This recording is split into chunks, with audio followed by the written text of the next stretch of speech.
अस्सलामुअलैकुम।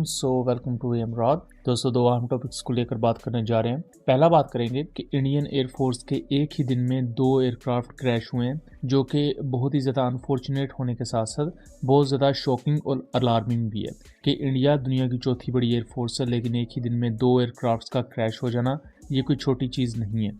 ये 2 एयरक्राफ्ट हैं कौन से, और इसके बारे में मुख्तलिफ दूसरे पहलू भी डिस्कस करेंगे।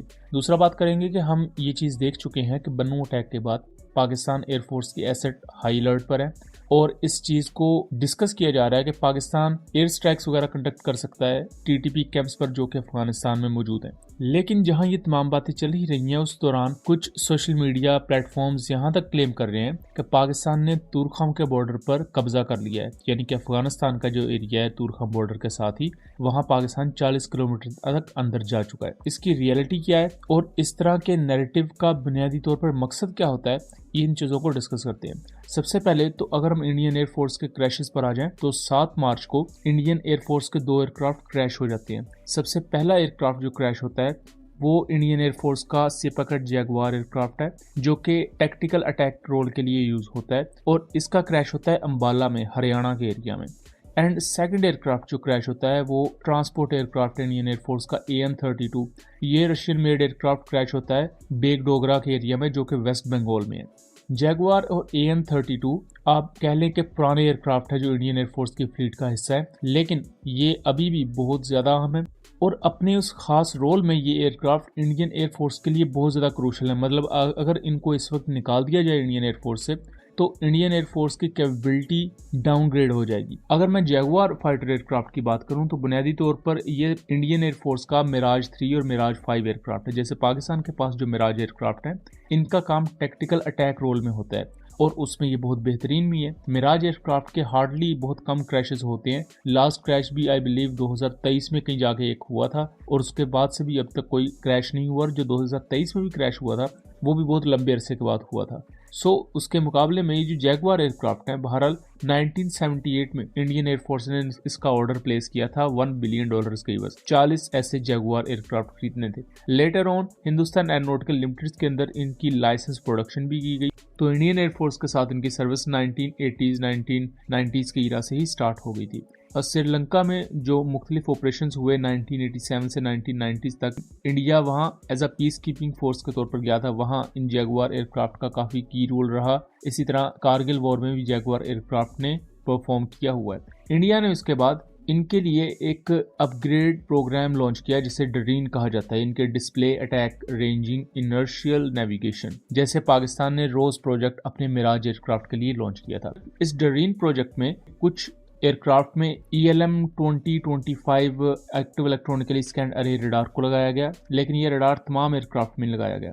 उसके साथ साथ इसकी नेविगेशन सिस्टम को बेहतर किया गया। इसके साथ साथ इसमें इलेक्ट्रॉनिक वॉरफेयर सेंसर्स वगैरह को ऐड किया गया। GPS and laser guided bombs को इसके साथ इंटीग्रेट किया गया। स्मार्ट स्टैंड ऑफ वेपन्स को इंटीग्रेट किया गया। डाटा लिंक सिस्टम को इंटीग्रेट किया गया, जो कि आज के मॉडर्न एयरक्राफ्ट की ज़रूरत होती है। जैसे कि पाकिस्तान ने मिराज एयरक्राफ्ट के साथ अपग्रेड्स की, सेम वैसी अपग्रेड्स जैगवार एयरक्राफ्ट के साथ भी की गई। और इंडियन एयरफोर्स का अभी तक का प्लान है कि 2030 से 31 तक इन 60 के करीब जैगवार एयरक्राफ्ट जो इंडियन एयरफोर्स में ऑपरेशनल है, इनको रिटायर किया जाएगा। लेकिन इनकी रिटायरमेंट की जाएगी तेजस एयरक्राफ्ट के साथ, जो कि अभी तक मुकम्मल तौर पर तैयार नहीं हुआ।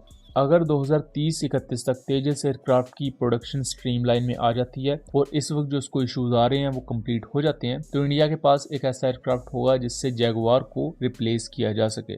लेकिन जैगवार एक बेहतर एयर टू ग्राउंड अटैक के लिए एयरक्राफ्ट है और अपने रोल में एक आइकॉनिक एयरक्राफ्ट समझा जाता है, लेकिन बार बार क्रैशेस की वजह से और सर्विस लाइफ ऑलमोस्ट खत्म होने की वजह से इनकी फ्लीट मुश्किलात का शिकार है। और उस सब के बावजूद भी इंडियन एयरफोर्स के पास कोई भी अभी ऐसी चॉइस नहीं है कि इन्हें रिटायर कर दिया जाए, इस वजह से इन्हें लंबा लेकर चला जा रहा है। जो दूसरा एयरक्राफ्ट है AN-32, ये टैक्टिकल ट्रांसपोर्ट एयरक्राफ्ट है और 100 से ज्यादा एयरक्राफ्ट ये इंडियन एयरफोर्स में अभी भी सर्विस में मौजूद है। इनको भी इंडियन एयरफोर्स की तरफ से एक हद तक अपग्रेड किया गया, जिसमें न्यू ऑक्सीजन सिस्टम, एवियोनिक्स वगैरह को ऐड किया गया था और क्रू अकोमोडेशंस को बेहतर किया गया था। अभी तक ऐसे 35 AN-32 एयरक्राफ्ट इंडियन एयरफोर्स को डिलीवर किए गए हैं, जबकि बाकी के बारे में कहा जा रहा है कि वो अपग्रेड किए जाएंगे। AN-32 को भी इंडियन एयरफोर्स रिप्लेस करने का सोच रही है। इंडियन एयरफोर्स AN-32 की रिप्लेसमेंट के लिए medium medium transport aircraft MTA programme को लॉन्च कर चुकी है, जिसके अंदर स्पेन का C295 एयरक्राफ्ट मोस्ट प्रोबेबली उससे खरीदा जाएगा और उससे AN-32 एयरक्राफ्ट को रिप्लेस किया जाएगा,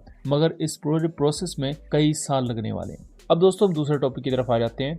तो 4 मार्च को पाकिस्तान में होने वाले बन्नू अटैक ने पूरे पाकिस्तान को हिला कर रख दिया है। इसमें मल्टीपल सिविलियंस की शहादत हुई है, 5 सोल्जर्स शहीद हुए हैं और जो 10 से ज़्यादा सिविलियंस इस पूरे वाक़े में शहीद हुए हैं उनमें बच्चे और औरतें शामिल हैं।